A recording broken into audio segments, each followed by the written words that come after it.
Ready? Obviously a very disappointing loss last Saturday. You know, one of the things that I've always believed in football is it's the offensive job to score one more point than your opponent scores, and it's the defensive job to hold them to less than 1 point so you can find a way to win the game. You know, there was a lot of years where we would have shootouts and go back and forth, and offensively you'd have the ball last and win the game. Unfortunately, we're not consistent enough right now offensively to be able to handle that. You know, we got in a situation where we were one score away and had opportunities, had plays there and didn't make the plays and ended up losing the game at the end. It's not how we expect our defense to play. It's not how they've played all year. You know, there's been a lot of games this year where the defense has bailed the offense out and found a way to hold them to one less point, and we've had a good team win. But so I think it's a total team loss. You know, you win together and you lose together, and that's how football is. And so yesterday we came in, we watched the video, we made corrections. And now it's time to move on and get ready for this game coming up on Saturday. It's obviously a huge game for us, Louisville, Kentucky, certainly a rivalry game and certainly one that we're looking forward to. I know our guys will come out and have a lot of energy, and we need to practice well. We need to practice with good focus. Not sure who will start at quarterback. You know, in the game the other day, they made good plays at times. They made bad plays at times. So we got to get out on the practice field and figure it out on the practice field. With that, I'll just open it up for questions. Do you see any similarities between, yourself and Kentucky? They've had some quarterback issues as well, some defensive problems, and have been good at times as well. Is there any similarities between you guys? Yeah, I mean, we don't really look into what's similar or that. We're just trying to prepare for the game and watching what they do schematically and what their players' abilities are and, how they play and what we think we need to do to win the game. So that's something as a staff we've never really thought of.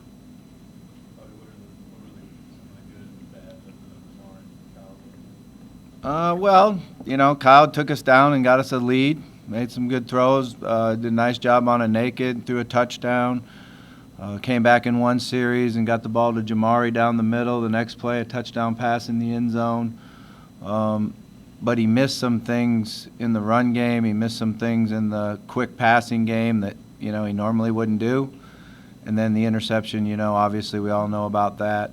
Lamar came in, I thought had some energy, made some real nice play there before half to get us in the end zone, which gave us a chance. We did have great energy in the locker room. You're down like that, but there's guys in the locker room that are walking around telling everyone we're going to find a way to come back and win the game and showing great leadership. I don't think there was not one player on our team that didn't play hard and compete in the second half and try to find a way for us to win. So we have to build off of that. That's what we have to take and build off of. Just seven carries for the running back. So yeah, I mean that ends up being one of those things where part of the game plan was to come out early and throw the ball. We know they like to run their linebackers through and play kind of an umbrella type coverage, and we did that pretty effectively. And then that second quarter, everything got out of hand in a hurry, And it wasn't just the defense. We had a couple punts that didn't go as far as they normally would, and we had a 3 and out on offense with bad field position. But then it's a time where it's hard to call runs. You're trying to go fast and trying to find a way to get back in the game, and we did. But it just wasn't one of those days where we could really execute the game plan that we went in with. Bobby, what's Jamar's status? Do you have it? We're hopeful that he'll get ready to play. The good thing is it was not a head injury. He's got a shoulder. He's been in getting treatment. I think he's going to come out here and talk to y'all here in a little bit. But I'm hopeful that he'll find a way to get ready to play. He certainly had a great game. You're talking about someone competing extremely hard and making plays, and doing everything he can possibly do, run after catch, probably the best we've seen him run after catch, and, the more opportunities you get, the better you get at it.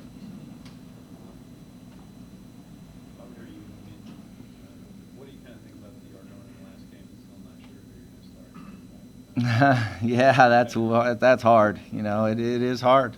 But it's kind of how it played out. It's how it played out. You would have liked to seen us come out last week and play and do everything right and it not be an issue. But we made some errors. We decided to make a switch, try to get some momentum. Went in there. He did some good things. I don't think that we can make a determination by sitting in our office. I think we need to get out on the field and go out there and practice and see who's doing the best job of leading and who's doing the best job in their preparation to determine who's going to be the starter. Do you think sometimes a single game can define a season? And if so, what does this game mean for your team and the outlook overall of the season? Yeah, I've never really thought one game defines a season. I think, you play one game at a time, and then when the season's over, then you go back and evaluate everything and see, where we could have done things better, what we did well, what the issues are for next year. So we're just going to play one game at a time. But this is a big game. This is a game for, in the state of Kentucky, and something I've always enjoyed coaching in. How quickly did you realize that when you come here, whether it was your first stint with John L. or as a head coach, how much this means to the community? Yeah, I think that you right away. I remember when I first came here and moved out into Glen Mary and walked out of my front door and saw a Kentucky flag right across the street. And the hair on the back of my neck stands up, and how can this happen? What is this? But that's how it is. Louisville being the big city, and a lot of Kentucky fans live right next door to you. Then get to go to a basketball game, and see that atmosphere and that competition. Then my first game out here in Papa John's Stadium was a very hot game. They were packing guys to the hospital, and Couch was throwing touchdowns, and Redmond was throwing touchdowns. I remember all of that, So it doesn't take you long to understand, about a rivalry. So do these games, do they stand out? You remember that one? You remember? I mean, is it more than even other game? You remember Eric Sheldon running out the clock in your first game as a head coach? Yeah, I pretty much remember. Every game. Pretty much, yeah. How do you like this game at the end of the year versus to start the year or second or third like it's been? Yeah, I think it is what it is now, and it's rivalry weekend, and that's when we're going to play it. Let's enjoy it. Let's get ready for it, and it doesn't really matter what it was before. This is where we're at now. So what we need to do is take care of our business leading up to the game and then go out and play. Bobby, when you look at Kentucky, what are your first impressions? Defensively, I think they're good. They do a good job. People don't get a lot of yards rushing on them and passing on them. They've had good success on third down, so I think it's a great challenge for us. Offensively, they ran the ball really well last week. They've had games where they've thrown it well. So I think it's important for us to really do a good job getting ready. And like all games, you got to go in and be able to stop the run first. There was some, last year, some pregame antics that happened on the field. Do you address that with your team this year to maybe stop that from happening again? Yeah, none of us want to see that. None of us want to see that. That's not how it should be in football. It's always hard for me to understand when there's big game on the line and somebody gets a 15-yard penalty. But I was proud of some of our guys in pregame because there were some guys that were surrounded that kept their poise, got hit in the face mask and didn't do anything back. So I was proud of their poise in that. How much is your own record, which is obviously very good against Kentucky, a point of pride for you? If it was different or worse, how much would that maybe what people think of you? Yeah, I really don't think about that because each team's different, and it's about the players. It's not like my record. It's the players that played here, and the guys that played in the games, and I was fortunate enough to be able to coach some of the great players that played here and competed here and found ways to win with that team. You know, that's the one thing that you always talk about, and this will be our seniors' last regular season game. But the last time this group plays together, this team plays together, and you always have memories of the particular teams that you coach and the guys that played on them. How much do you think those seniors, the same as last year's seniors, succeeded, I guess, and never lose to Kentucky? Is that a big thing for them? I think it is, yeah. I mean, I think that's something that they take pride in and something they would love to accomplish. You talk about the atmosphere there, I mean, obviously it's been impossible. How do you talk to the players and people that are speaking about that, sort of, especially Ken Black now? Yeah, you know, first you got to deal with the noise, and we got to be able to execute, not make mistakes, and you know, so part of practice will be being able to work and do that. And then I think you just have to focus and concentrate, and you know, not let the outside influences distract you. And that's part of being a football team that can go play on the road and playing big games on the road. You know, I think we've had some advantages in the fact that we opened the season in Atlanta at Auburn in a huge atmosphere, loud crowd, played at Florida State, you know, so it shouldn't be unfamiliar to us. What impressed you about Bill Williams, whether on film from your game last year or you've seen from him? Yeah, I mean, I think he's a really good player, and his ability to run, and, you know, we've got to be able to tackle him. You know, that was one of the things we were working hard at is tackling better. We missed some tackles in the open field the other day, so that's a concern for us. You may be surprised Trevion Samuel's been as good and been able to contribute as much as he has this year. I mean, he's a little guy, but he makes plays and stuff for you, and he had that touchdown. Yeah. last weekend. You know, one of the things that's funny about that is during practice last week, I said to our assistant coaches, I said, Trevion's going to have a good game this week. He's the fastest guy out here practicing. Nobody's covering him, and he looks faster than he has all year long. And we actually inserted him into the game to run that route, and it was one of the routes that showed up in practice, and he ran a great route, made a great catch. I think he's going to be a dynamic player before it's over with. I think it'll help when we use him more and use his abilities more. You know, I've always felt like when you're a good offense and you're experienced on the offensive line, that you can do almost anything. You can put new plays in, you can run trick plays, you can do this, and it just all works. You know, when you got like LeFew and Spitz and Woods and Foster and, you know, Big Kurt, that they just make it all happen because they know the game so well and nothing's really new to them. But it's kind of hard now to do that because it's all new. You know, it's all new to so many guys. It's hard to put a play in, execute it for 3 days, and then have it work in the game. That line seemed to take a couple steps forward the past couple of games, and then Saturday happened. Was it a step back for them, and how do they recover? Yeah, I mean, it was a step back for the offense in as far as executing and getting parts of the running game in. You know, there were some things we did really well. We threw the ball for 350 yards. We scored 34 points. You know, it wasn't like the defense scored points or got them in special teams. The offense drove the ball and went and scored points. So there are some positive things there too. But, you know, again, I talk about sacks. Sacks are about the 11 guys on offense. All 11 guys contributed to sacks, whether it's the quarterback holding the ball, not knowing the pressure's coming, or a lineman not picking it up. It's, you know, it's the entire group, and that's where we are not as consistent as we need to be yet.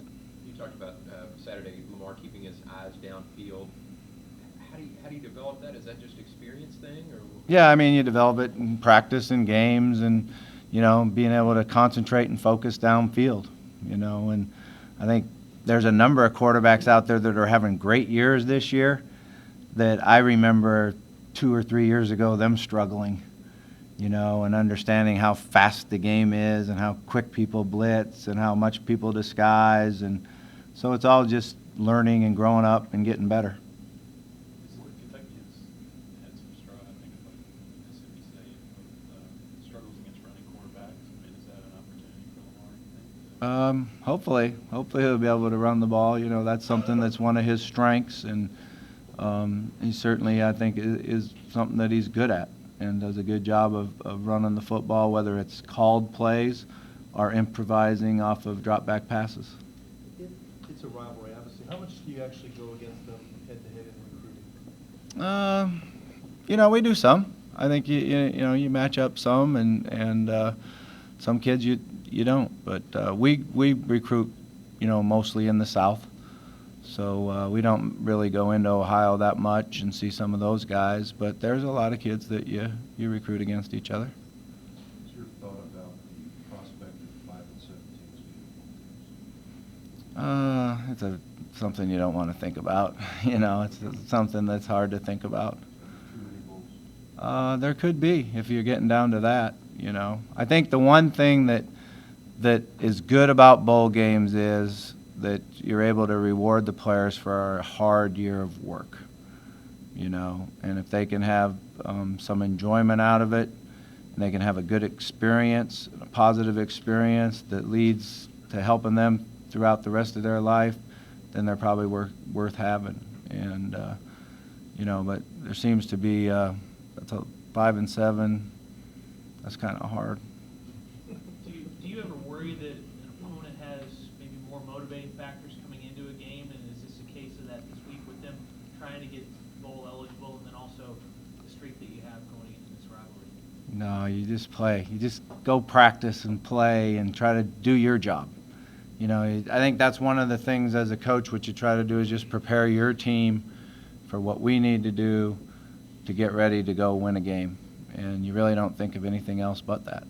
Just know you can't 13 or 14 FBS openings already. I think Syracuse fired their coach today. There's talk that Miles might be out of LSU. How much more unforgiving has the profession become since you've been there? I mean, a lot. They used to never see anyone fired during the season.